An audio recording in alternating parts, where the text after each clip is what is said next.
Good morning. We're going to give it about 1 minute just to give time for everybody to get into the webinar this morning. Hope everybody is having a good Monday morning.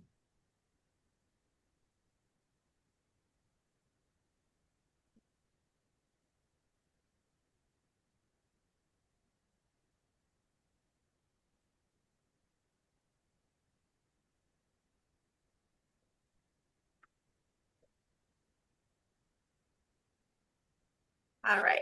We'll go ahead and get started. First of all, we just like to welcome you and thank you for joining us for today's webinar, Building a High Performance Culture and Sustaining It as You Grow, featuring Thrasher Foundation Repair. My name is Jenny Tukeski, and I am the Programming and Communications Manager here at the Better Business Bureau. We are so glad that you could join us.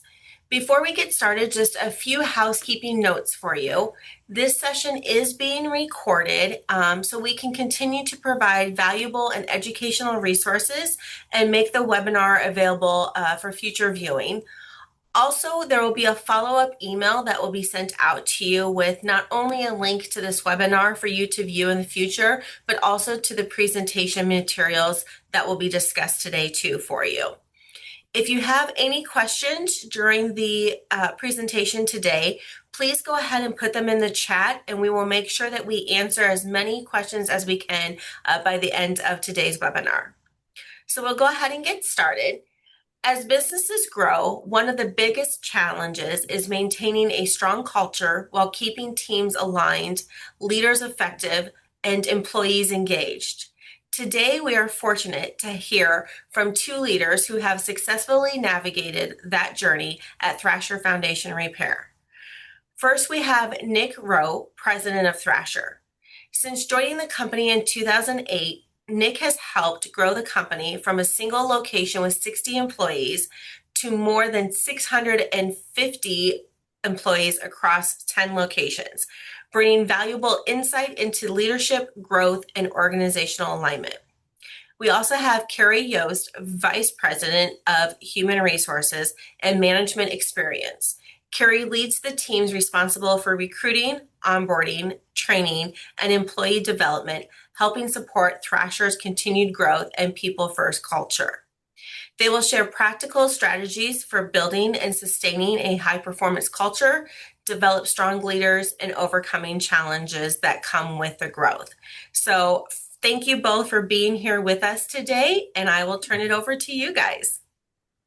All right. Well, good morning, everyone. First, just want to say thanks for having us. And Carrie and I are just really excited to just talk a little bit about how we think about our company culture and as we've grown as a company, just how intentional, even more intentional we've had to get with that. The first thing I would just say is since the very beginning, when Greg and Nancy, our founders, started the company, there's been nothing more important to us than our company culture. Now, if they were on the webinar with us, they would say they didn't even call it culture back then. They may not even known necessarily what that was. They just started a business to kind of serve the community and try to grow and support their family. But what they would always say is they wanted to make sure that they just hired good people and took care of their employees. And if they did that, they just knew good things would happen. And I think sometimes we might make culture seem more complicated than it is, but I just kind of like their thinking, around that and just hiring good people and make sure we were taking good care of them at the end of the day. And obviously we got to talk about it more than that today, but it kind of those founding principles, I think, still ring true for us. We're going to talk about a little bit of the history of the company here in a minute. But as I kind of do that, there also became a point in our company that we also knew that there was an opportunity for growth. And, for us as a company, we also had a little bit of this fear or we had tension around, well, how can we grow our company and add more and more people and more locations, but not lose our culture? And I would say we really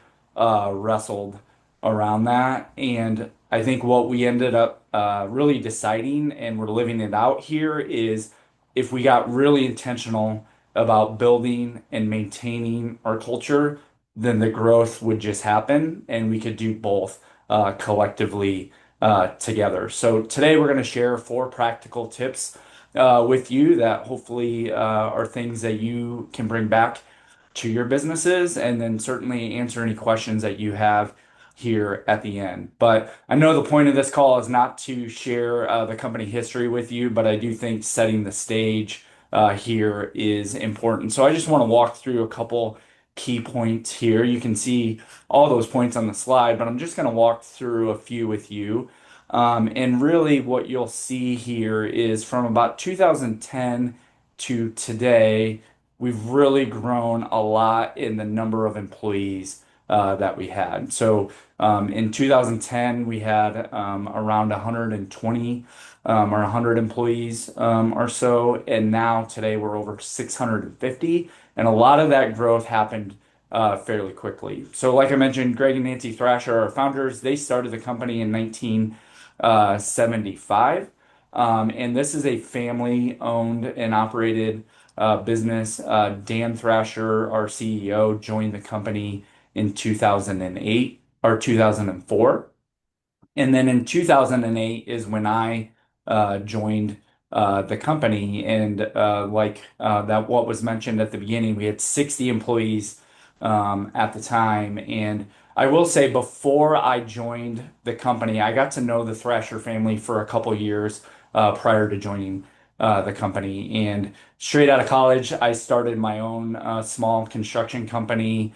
And why I did that, what I found was very aligned with why Greg and Nancy and Dan were doing what they were doing with the Thrasher company. And just by being around them, getting to know them, talking to them, I knew who they were as people. I knew what they were trying to do in their business, and I knew what values they represented. And just by having conversations with them, it just made a lot of sense for me to join the team. And Dan was starting to take over the more day-to-day operations, and he was just trying to build his leadership team. And so that made me excited to join, to just really, bring those values alive within the company and see where we could take this thing. In 2015 is when Carrie joined the company, and I think there was 120 employees or so at that time. Carrie, is that seem right? Yep. Yep. Mhm. And then you'll see here, and we're going to talk more about this here in a minute. In 2016 is when we defined our purpose as a company. And I just mentioned that now, and I'll talk more about that here in a minute. In 2017 is when we added our first location outside of Omaha. So from 1975 up in 2017, everything was based here in Omaha, and we were just covering the Nebraska and about half of Iowa footprint. But we had our first opportunity to do an acquisition just through a friend of ours that we knew that was getting ready to retire and do something different. And he wanted to make sure his employees and his customers were taken care of. So that was our first acquisition. And then you can see things really went quickly from there. And we went from one location at the beginning of 2017 to 10 locations today, with our last acquisition being in 2024. So the reason I mention that is not only when you're just growing the number of employees that you have, does that create some challenges and some obstacles about how you maintain your company culture, but certainly adding remote locations just adds another layer of complexity. And that is just another reason why we had to get really intentional about sustaining our company culture. So, like I said, we're going to have four really practical tips for you today that I would say are just kind of the four key things that we did as a company that really helped us get intentional about our company culture. And those four things are: number one, clearly defining it. Seems simple, but takes some intentionality and lots of work went into that. And then once you define it, it becomes super clear on who are the right people. And we always talk about hiring the right people and then putting them in the right seats. And then certainly once you have it really clearly defined, you want to continue to keep it alive by recognizing and rewarding your employees, not only to recognize those employees for doing a great job, but also making it clear by using real examples of what does it mean to really live out our company culture. And then it's one thing to talk about it, but you have to live it out and drive accountability around it. So we're going to talk about how we do that here at Thrasher as well. So we'll jump into the first one here, which is clearly defining it. Like I mentioned, when I knew the Thrasher family and we had 60 employees, by just being around the key leaders of the business, it was really easy to know what we were trying to do, who we were, what was important to us. We didn't have any of this written down anywhere, but by just having conversations, it was very clear who we were and what we were trying to do.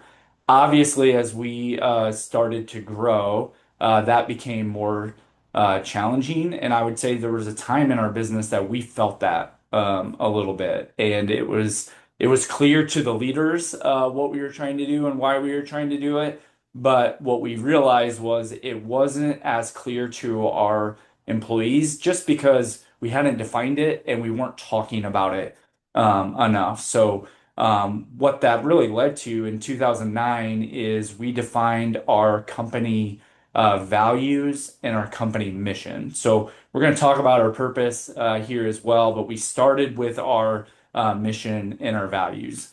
And the way we think about it is our mission is really what we're trying to do. And our values is how we're going to accomplish our mission. So we defined those. We started to talk about it with our employees. We started to recognize our employees around that. And I think that got us some traction, brought some clarity and alignment, and some good things started to happen with that. At the same time, I would say we felt like there was one thing that was missing, and really that is why we do what we do, why we're in business, what is the impact that we're trying to make, and by reading some books and learning from some key authors, Simon Sinek being one of them. He has the book Start With Why. There's a good YouTube video out there if you haven't seen it. Um, and then also Lisa McLeod, who's an author, and she has written the books Leading with a Noble Purpose, and we're actually featured in that book, which is kind of fun. And then also Selling with a Noble Purpose. So those two authors and those two books really had an impact on us. And what we realized was we were missing our company purpose. So we were really excited about our mission and our values, but that why piece was missing. And we were fortunate enough to actually work with Lisa McLeod, who is the author that I mentioned to you. And she came and did a workshop with some key leaders in our team, and we defined our company purpose. And our company purpose is to redefine our industry. And obviously, that seems big, and that's what gets us excited about it. But we also narrowed the focus. And when we talk about redefining our industry, we really think about three groups of people. And number one is our employees. So, how can we redefine for our employees and just create a culture and experience that's just second to none for them? How do we create a redefining experience for our customers? I think the service industry, sometimes we don't get that right all the time. Maybe it's getting a bad rap out there with people not showing up on time, not cleaning up after themselves, not giving the end result that we promise. So we're working hard every day to redefine for our customers. And then how do we redefine for other contractors as well? And what we mean by that is how do we just be an example in the community where we can partner with other contractors and other business leaders to just really kind of go above and beyond and really continue to redefine and just show more as possible. And we want to be an example for that, but we also want to learn from others as well. And then we also have a sister company called SupportWorks where They supply materials to foundation repair contractors like Thrasher, and we want to be the model and we want to be the example for those other contractors because then really we can have an impact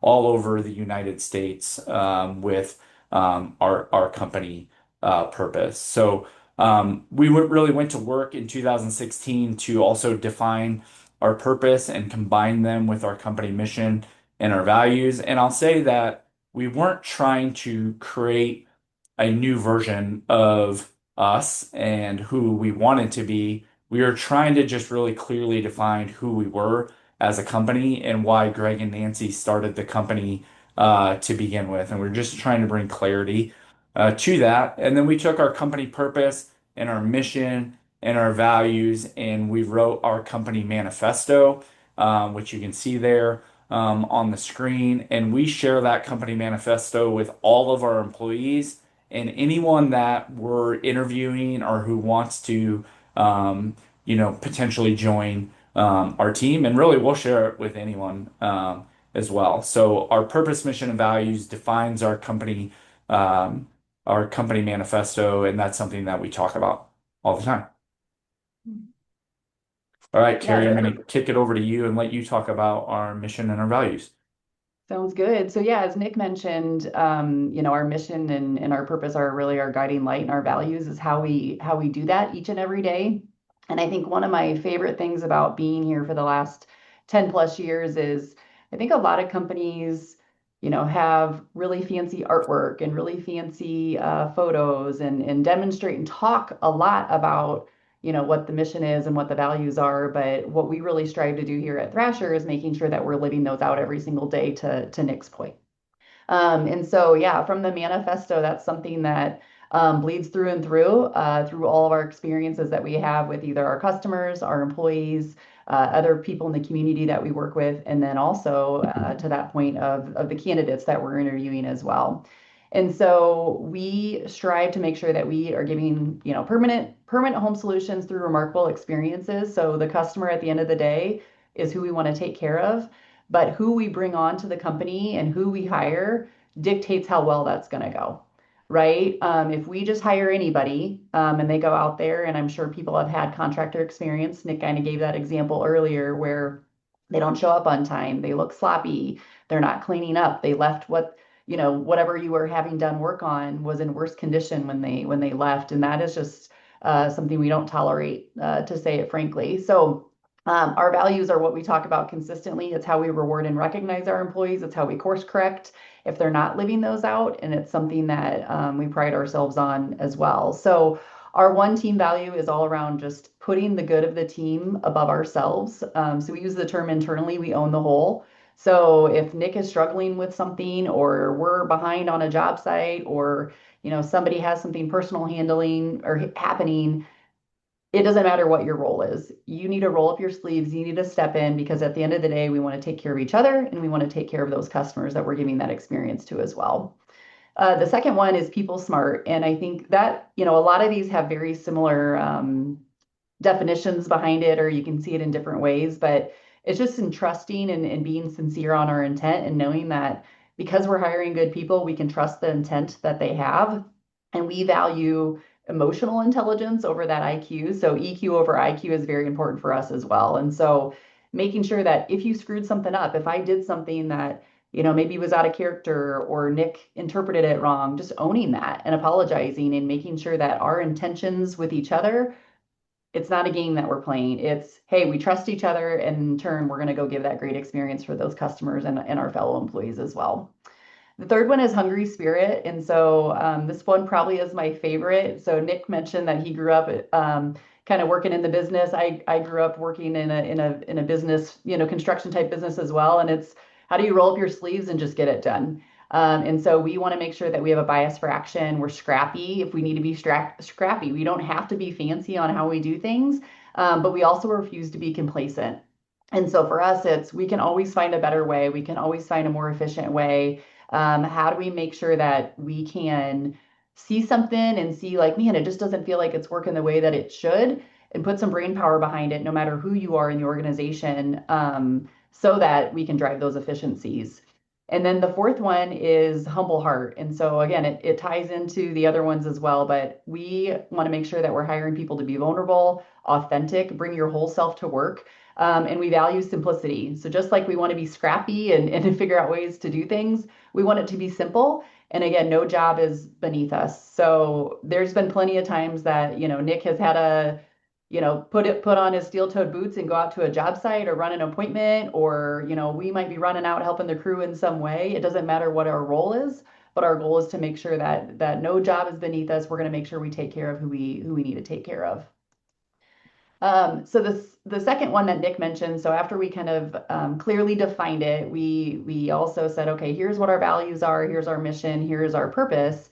Well, how do we embed that in all the things that we do as well? And so for us, hiring the right people, like I mentioned earlier, is a big part of that. So one of the things in our manifesto we talk about, we believe that fulfilling work creates fulfilling lives. I think a lot of buzzwords out there about work-life balance. We talk about work-life integration. And an easy way to explain that is if I have an awesome day at work, I'm going to go home and tell my family about what my day at work was and my impact that I have. If I have something really cool happening at home, I'm going to come and I'm going to talk to Nick about it at work, right? We were just talking about what our weekend was right before we jumped on the call together. And so if I'm fulfilled at work and feeling like I'm making an impact, I'm going to go home and I'm going to be a better mom. I'm going to be a better person in my community. I want to be involved. I'm representing our company in a very positive light because I feel empowered and challenged on a daily basis to do that at work. And so we are very open and talk a lot about that in our interviewing processes and our onboarding. I'll dig into what Corner for Relationships means here in a second. And then also, how do we make sure we are constantly talking about it and training on it so that it is followed by all. And with all of our growth, that is something that we just have to continue to do again and again and again. So there's not a week that doesn't go by, a month, a quarter that we aren't talking about our values and how people are living those out. And also making sure that it's embedded into a lot of our daily practices here at Thrasher as well. And so Nick mentioned we hire the right people and we want to make sure they're in the right seat. So really around being the right person, it's how are they living those values out? We're asking a lot of questions and interviewing, simple interview questions to make sure that we are digging in on how do people operate? What do they value? How would that show up at work? We also are making sure that we give them an experience that's outside of the office, meaning how do we show them what a customer experience would be like on a job site or an appointment? Because if we offer them a role, we want them to be 100% bought in. We want them to be confident that they're picking the right place to grow their career and feel like they get to be a part of the family. And so we're very picky and very critical of who we onboard and who we hire from a right people perspective. Then on the right C, that's all around the performance. So, this is my role. Here's my job description. How am I not only living those values out, but also how am I making sure that what the company needs me to do to perform in my role, I'm effective at that. And so we can have right people that maybe aren't in the right seat. Well, then we're going to work with them to make sure we find them a home somewhere in the company where they can add value and thrive to then feel like they're making an impact to go have a fulfilling life as well. And so we have multiple people involved in our hiring practices. We do multiple interviews. Like I mentioned, they're not very traditional. We have kind of some of the traditional first round, second round, but then we make sure we give an experience too, so that people can see how that has an impact. And then we are constantly training our managers to be the best at it. And so there's a lot of different tools and resources that we can use because, I can't sit in every interview. Nick can't sit in every interview. And so how do we make sure we're constantly training our managers who are making those hiring decisions that they're looking through it in this lens? The other topic or kind of the quick tip that we mentioned is rewarding and recognizing our employees. And so we know that our business would not be successful if we didn't hire the right people, and we truly believe people want to come to work and they want to make an impact. And so we strive to make sure that we're constantly rewarding and recognizing our employees for living that out. Again, another thing we train our managers on is it doesn't have to be a big broadcast sticker story, which is recognizing somebody with a hard hat construction hard hat with stickers. Think of football stickers that you would see from college football as they make good plays or tackles or touchdowns, whatever it is. And that is a badge of honor for us. And so we make a big deal out of ensuring that we have stories to capture and explain those stories across the company of when employees are living out those values on a daily basis as well. And then we try to make sure that not only is it done from manager to employee, we encourage a ton of peer-to-peer recognition as well. And then some of the most favorite ones that I have is when you see cross departments happening. So how does somebody in our customer service department recognize somebody out in the field for an experience they gave, or vice versa as well? And that's where the power of seeing these values come to life is really impactful. So again, it's one thing just to have them on paper, but when you can demonstrate to employees and celebrate employees who are demonstrating those, that is where it really comes to light, and people get to see how they can also do that from an impact perspective. Um, the other thing that we do too on a quarterly basis is we take the sticker stories, is what we call them, across the entire company and kind of funnel those down and broadcast those across a live stream that we do on a quarterly basis. So an all hands kind of a town hall sort of meeting, and have stories captured, recorded so that we can continue to recognize those individuals. And then we also sent out a company newsletter. And so the images that you see on the screen, those would be employees that got recognized in that quarterly meeting. And we send that newsletter home because it's not just for the employees, it's for, whoever else is in their household, gets them an opportunity to make sure that they can celebrate their family and friends from that perspective. And so again, that is high level from a sticker story perspective. We also train our managers on how to be intentional with rewarding and recognizing. So we set a budget every single year. We call them our corner four budget, meaning how do I know my employees so well? So when I want to recognize them, it to the core is so intentional. So instead of just saying, oh, I'm going to get them a gift card to go to Scooters, maybe that is what they really do want, or whatever it is. But if I know they love going to the zoo on the weekend, and maybe they haven't bought a zoo membership before, they're talking about how, man, the zoo keeps getting more expensive every year, right? Just for a simple example, acknowledging that and just making sure that as our managers are actively listening, we get intentional around how can I create an experience for that employee and their family at the zoo to make sure that they really feel like they're rewarded and taken care of. And so there's a lot of times that we're writing notes to spouses or significant others at home, giving the recognition to them on behalf of our employee, to be just, again, like I mentioned, very intentional around the impact that they're having inside our building and then also with our customers on a daily basis as well. And then I mentioned just that visibility to the team. So how do we make sure we're constantly talking about it, and recognizing employees for doing amazing things? Because that is when, again, you keep seeing all those things continue to manifest and fold into more and more examples of that. And then the last bucket we were going to touch on is really driving accountability. And I think, you hear accountability as a buzzword of, I'm going to have a difficult conversation, or I'm going to drive accountability. For us, it starts before day one. And so one thing in our manifesto, we talk about the gift of high expectations. And when we interview people, that is something that always sticks out to them, and they think and say, like, that sounds amazing. Well, what we train on is whatever you experience with that employee, right? From day one, that's where that bar is set. So if Nick hires me and I show up late on my first day, right? I hope I don't think I did, Nick, but that hopefully that isn't the case. Or I didn't do something I was going to do. We don't wait to give that feedback. And I know those are maybe silly examples, but in reality, we are very clear of what we expect during that interview process. People know what success looks like.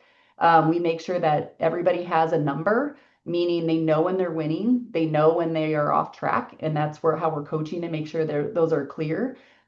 We pride ourselves on making sure that feedback is timely, it's direct, and it's fair. If I'm interacting with Nick and I'm working through an employee issue or something, I know Nick is going to challenge me in my thought process to say, hey, do you think that employee knows X, Y, and Z, right? And so that's part of our training as well with our managers, to make sure that we are addressing those things ahead of time and often. And in addition, accountability isn't just about, hey, if Nick did something that maybe he messed up, how do I also make sure that, Nick is challenging me of, hey, you keep talking about so and so doing a really good job. What have you done for that person? How have you recognized them? And so when we talk about corner four relationships, that's where we say, hey, how are we authentic? How do we own the whole? How do we make sure that we're coaching in a way, egos aside, we're being very, very intentional and giving that feedback to each other because we trust those intentions. Um, and we also look at as, not only is it a conversation if an employee does screw up or if a manager screws up, how they respond to it is what we're also coaching. And so we know mistakes are going to happen. We look at those as learning opportunities.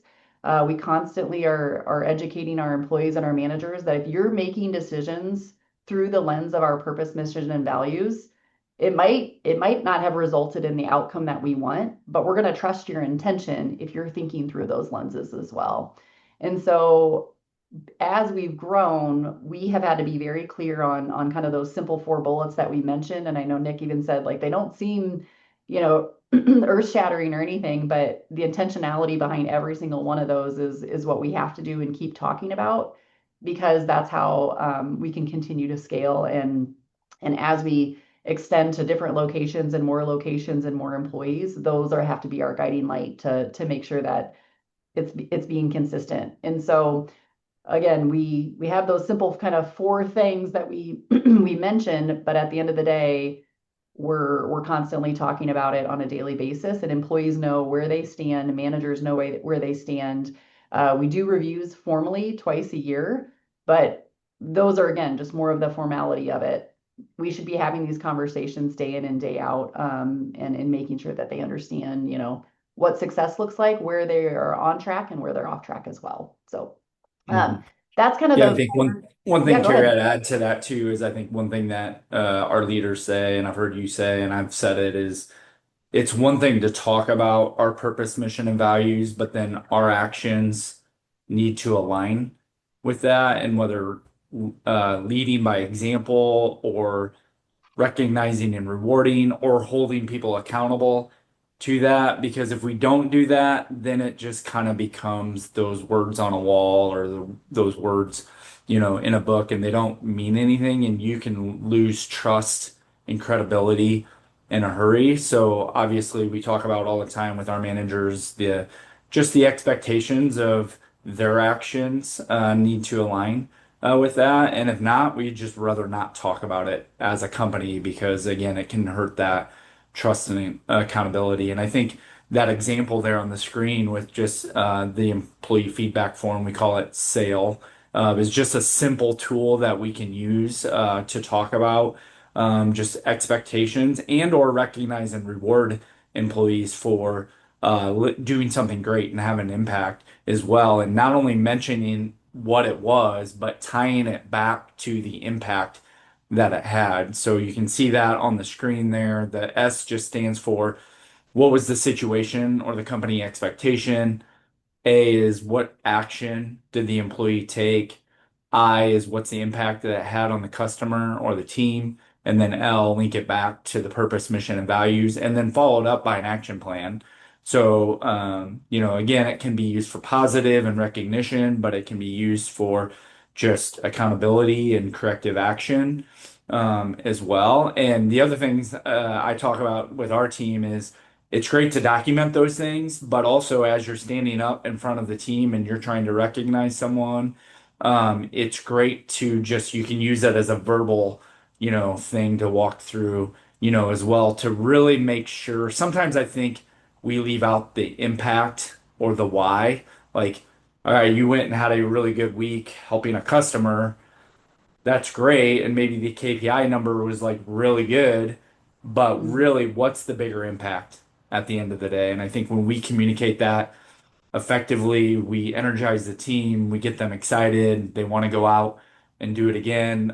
Sometimes when we lose that, sometimes that number it kind of starts to feel like a number, or we start to lose the purpose or the impact behind it a little bit. So I think it's really important, and as we're recognizing employees with sticker stories, that's how we really bring that culture to life. But then also Carrie mentioned, everyone has a number. So key performance indicators, like those are critical to your business, but then link it back to the impact. So our numbers, we have a number, every employee has a number, every department has numbers or a key number, but we always tie it back to the purpose, mission, and values somehow. And I think that's really what energizes the team. For sure. Nick, any final thoughts before we open it I up for don't any think any questions? final thoughts for me. I think we're ready for some questions if people have them.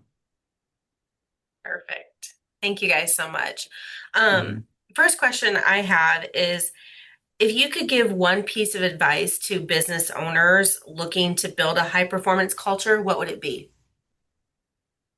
Yeah, I can start on that one. Mhm. I would say don't settle for who you bring onto the team. I think when I started in 2015, we were like, man, we can just hire people with maybe the right experience and then teach them the culture side, or we feel like they're a really good guy, so let's hire them and then teach them, the business side. Don't settle on either one of those. They're both are certainly important. I think you can teach the technical side way easier than teach how does somebody live out the values. And what I mean by that is people either have that and they're excited about that and empowered to do those things. And we can teach them how to waterproof. We can teach them how to, do the technical sides of the job, but making sure that we are the gatekeepers of who our culture is, excuse me, and not settling for that. So that would probably be the advice that I would give. I think, we still have some instances sometimes where it's like, man, I just need to get somebody in here to do the job and I'll figure it out later. That is almost a death sentence sometimes in some of our locations. And we get it, we understand it, but your problems just get worse and worse and worse. And so I would say be very, very picky on who comes in and keep that bar high and don't tolerate anything below that. Mhm. Yeah, I think Carrie and the team's done a great job. She talked about getting that interview process followed by all, and that's, one of our key core processes, as a company, because hiring for us, it's that patient hiring, it's right people and right seat. So, looking for someone that's a culture fit, and someone who can do the job. We think doing the job is more trainable than culture. Like if they're not a culture fit, it just won't work Mhm. here. If they are a culture fit, but they're not having success in the role, we can coach them and maybe get them there, or maybe there's a better seat. As Carrie mentioned, that we've had a lot of success stories with they just maybe weren't in the right seat to begin with, and we got them into the right seat. Or worst case scenario is there's not a right seat here, but we can help them find that, right seat. And you can be more patient with that, right? When they're a right person and they're great for the culture, you can be a little bit more patient with, if things aren't going well, you can try to coach them. If that doesn't work, move them to a different seat if there is one, or if not, help them find the right seat. But in the meantime, they can probably find value, bring some value in some, way. So I think Carrie's spot on. I think sometimes when we get ourselves in trouble is just like that desperate hiring. But I also would just say it starts with like defining it too, and then making that clear to um, the team on like we have to talk about it constantly, especially we have about 70 managers across our organization now. So now as the leaders, that's what we have to talk about. And we have to be the examples of bringing clarity to them. What exactly do we mean? So that way, when they're looking for it and they're recognizing for it and they're holding their team accountable, they know exactly what it means. So, but you have to clearly define it. And then I know we all get busy and we go about like, well, I have all these tasks I need to get done, but that communication aspect of, your purpose, your mission, your values becomes critical. And probably the time that you're starting to get tired talking about it is right when your employees might be understanding for the Yeah. first time. So we talk Starts about that clicking all the then. time. Like, man, are they tired of hearing this? And we kind of joke about it, but it's like, all right, that means we just need to keep going, and they're probably just starting to understand Mhm. it. Yep. Perfect. How do you convince the team and owner that the right people, right seat, and toxicity are more important than technical skills? That one was pretty easy for us, just because, again, kind of going back to the beginning, Greg and Nancy just believe that from the beginning. Just get the right people on the bus and take care of them, and good things will happen. So I think we didn't have any trouble getting the owners on board with that because they got us on board with Mhm. that. I think we have to continuously remind our managers of that. And here's maybe the more challenging part of it is, let's just say you're off track to hit some of your goals or a budget or whatever reason, and you have to give a little bit of patience to say, hey, I know we have some people issues that we need to work through right now, and that's more important to me than if we hit the number.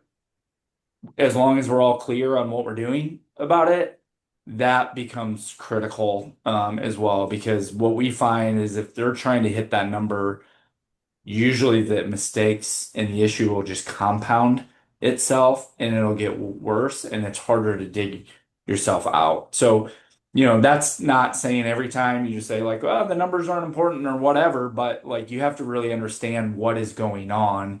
And if really there's some hiring that needs to be done, some accountability that needs to happen, then we have to give some space and permission for people to make sure we have the right people on the team. So, Carrie, I don't know if you have anything you would add to that, but Yeah, I think, yeah, to Nick's point, we're very fortunate that, Greg and Nancy have entrusted not only both of us, but a lot of other people in the organization. I think sometimes people think that when you work for a family-owned company, that there's really only one decision maker and, it comes from the top, and that's certainly not the case here. But we have a lot of other dealers in the network that we work with that they do have some of those challenges based off of that question. One book that has been helpful, I would say, to get our managers bought in and understanding how that matters so much, and how if you let one toxic person or one thing slide under the radar, how it can impact so much more of the rest of the culture, is Ideal Team Player. It's by Patrick Lencioni. And that actually gives a lot of insight into our parameters on how we hire as well, and how we assess values, and to Nick's point earlier, that right person, right seat. So that would also be a recommendation if you haven't followed Pat Lencioni. He's remarkable, and a great thought leader that has influenced our business a lot as well. I think that's a really good point that you mentioned. Like peers are talking to each other, right? So if you have that wrong person, like they're trying to recruit others Yep. to join Rowing them. in the opposite direction. We kind of use a boat like analogy is like our goal is to try to get everybody rowing in the same direction and on time because then you pick up speed and things feel easier, right? But when you have people rowing against you, like it feels, harder and sometimes you're maybe the last one to know. So you have to like figure that out. Now, sometimes that doesn't mean that person's the wrong person necessarily. Maybe there's just something they don't quite know and they don't quite understand. So you have to have a conversation with them. By the way, the more people you get rowing with you in the front of the boat, those conversations just kind of take care of themselves. The strongest teams have strong internal leaders. And when their buddy had a bad day and they call them to kind of complain, they say, well, what's in your control? What can you do about that? And they can get them on board quickly. Or that person, you kind of realize, yeah, they're not going to. And, there's a different boat, for them. But also, usually there's people in the middle of the boat trying to figure out, like, okay, some people go in this direction, there's some people go in this direction. What direction should I go? And the more people you can get in the front of the boat rowing with you, then naturally that those things just take care of themselves. Any tips for small businesses that have less than 10 employees? Um, Yeah, it's a good question. So I think, I would still like do the work, make sure you're having the conversations. If obviously if you're a single business owner, your purpose, mission, values are probably pretty clear to you, and it's easier to disseminate that amongst those 10 employees. I would still say like make sure it is clear for you, and make sure you're communicating that to the employees because like Greg and Nancy would probably say there were some things that at the time weren't always necessarily, clear or were misinterpreted, and sometimes, I mean, Greg for a lot of years did everything, right? Like did the jobs, ran the sales appointments, talk to the customers. Like he would come home at night and do all that work too. So sometimes you just get busy and then all of that stuff takes a back seat. So I would just also be intentional to Mhm. defining it for you, and making sure it's communicated clearly to your employees. How do you gather employee feedback, and how has the feedback influenced the company's decisions? Yeah, I can take that one. So Mhm. across our 10 locations, we have some formal things and then some informal things that we do. So we've participated in the Best Places to Work survey here in Omaha, Kansas City, Wichita, and Denver. So that covers four of our 10 locations. And then we actually replicate a version of that for the locations that don't kind of feed into the larger Best Places to Work. So for us, it's always been not about applying for an award, getting an award, it's getting the feedback and actually doing something about it. And so once we get the results back from those surveys, whether it's the formal Best Places to Work or the internal engagement surveys that we have, there's an individual on my team that really is going through those results, and then the managers are responsible for interpreting those, gathering any other additional information, and then coming up with an action plan over the next quarter for that. And so they are responsible for not only developing the action plan based off of the themes, both the good things that came from the survey, but then also, hey, we need to improve X, Y, and Z. We have them pick about 2 to 3 areas to focus on, and then they are educating their employees on, hey, here's what we heard, or talking to their employees on, here's what we heard. Do you guys agree with we have a good pulse of what we heard, and then here's our action plan associated with that. And then once that action plan over the 90 to 180 days or so is completed, we're resurveying those employees based off of the results and the plan that the managers put together. So if it was, hey, we don't feel like we get enough resources when it comes to X, Y, and Z, or we need better communication on this, we're specifically asking our employees questions on, did you feel that resources got better based off this action plan? Did you feel that communication was improved? And so again, not only is it getting that feedback and getting the an understanding of what's going on. It's what are you going to do with that information from there? And so we do that formally once a year and then informally, kind of as a pulse about 6 months to 7 months post that formal survey. And then we also are consistently asking for feedback through, we use Microsoft Teams. And so we're using that to generate a lot of feedback and ideas. We have a different options that employees can submit ideas or innovation on a better ways to do business as well. If it's selected, we're communicating that. If it's not, we're giving them feedback on that as well.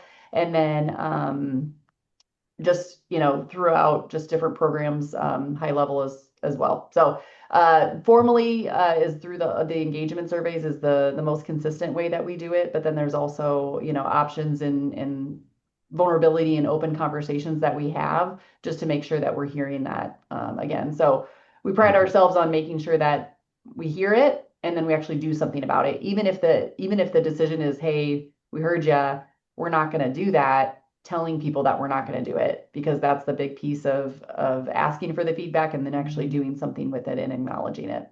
Mhm. And then, yeah, Carrie mentioned too, twice a year formally, we're sitting down with employees for Hmm. reviews. And again, we're training the managers how to do that really well. Because it's one thing to just do it, it's another thing to do it well. But what we always talk about with that is there should be nothing in those reviews that is a surprise. And so the things that are going well, the opportunities, and that's an opportunity to get feedback from the employees as well. But our hope with that is there's nothing really a surprise for the manager as well. They have a pulse on really how that employee is doing, what's going well for them, what they might be struggling with personally and professionally. Every once in a while, you get maybe some new information, but a lot of times it should just be a kind of we're going over this again and just kind of doing a check on, how it's going. And so that's kind of the formal ways, but really the most important ways is just always connecting with your employees and having a pulse on how they're doing. I mentioned, we have 70 managers across our organization. We try to keep our teams fairly small, to be honest with you, mostly so they can be coaching and connecting, is to keep it simple. All of our field managers who are out in the field with our employees that are out in the field. They're out coaching with them. They're riding along on appointments and installations. And it's a great way just to coach them on how they're doing in their role, but it's also important to just check in and see how they're doing. And one thing is just because we have so many great people here, we try to talk about reading body language, as well, because sometimes they'll tell you the words and everything's going okay, but you can just tell something's off from their body language. So just making sure we dig into that and dive into that. So I think what's important for us is just, yeah, some formal processes, but more importantly, just our managers who just have a consistent pulse on just where every employee is at. Last question, and then we'll wrap it up. Uh, in general, for a business, what's one thing that they could start focusing on tomorrow to improve their workplace culture? Yeah, I would just echo the things that we kind of already mentioned. So regardless of the size, if you don't have your, again, we call it our purpose, but if you don't have a clear vision of here's how we're going to operate and here's what we're going to drive accountability to, I would start defining that. Because that's where, to Nick's point earlier, people get excited. They want to be a part of something bigger. They feel like they get to be, um, in it. And so I think clearly defining that and then making sure that as you're explaining the what of what a process is, what we're going to do, what goals we have, it's tied back to the why, which is your purpose, your missions, your values, whatever it may be, but constantly reinforcing that. And if you don't have anything started on that, that's where I would start. Mhm. Yeah, and don't be afraid to get some feedback from your team. Yeah, include them. If you feel like something's off, just I think asking and having some real honest conversations. It's funny, I think sometimes we run away from those conversations, and I would just encourage us to run to those Hmm. conversations because I think sometimes we run away from it because maybe the conflict maybe is a little bit uncomfortable for us for whatever reason, but really you're going to live in that conflict if you don't just address it. Hmm. And usually it's not as, if you address it early enough, it's not as big of a deal as Tasteful. maybe we're making it up to be Right. in our head. And, I think don't be afraid to be vulnerable and just say like, man, I didn't realize that was happening, or I didn't realize that was the perception, or, whatever it was. So I'm sorry for that. And what can we do? And culture is, one thing I always talk about is it's everybody's job, right? So if the culture is off, it's everybody's fault. Like we all have to work on it, together. And, we've had that and different, one thing I'll say is we're not perfect here. But I think we do have a strong culture, but we also know when something gets off, we have a guiding light to go back to and say, no, something does feel off, and how are we going to fix it? And I think when something's off, just getting the entire team to just, rally around that. And, I've been involved in those conversations too, to just, help out. And I'll be honest with them that, like, if there's something off every day that's impacting them, I hate it, right? Like it drives me nuts and it wants me to jump in and fix it. and be part of the solution, but they have to live with it every Mhm. day. Like every day they come to work, they put a lot of time, energy, and investment in it, and they have to live within something that isn't what we want. And that's way mo less fun for them, Mhm. and works hard enough. So how do we create a culture and have a bunch of group of people that we want to come to work with and go to battle with, every day? Mhm. Mhm. Perfect. Thank you so much, you guys. Just real quick, just wanted to thank everyone for your time today, coming out and being a part of this webinar. Like we said earlier, we will be sending out a follow-up email today with a link to this webinar, as well as the presentation information, but then also a post survey as well for not only your feedback, but also to let us know of other events or webinars that you would like us to host and go from there.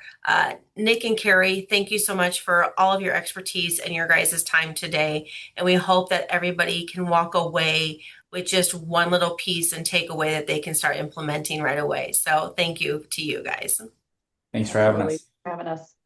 I hope everybody has a wonderful Monday and we will see you guys again soon. Take care. Thank you.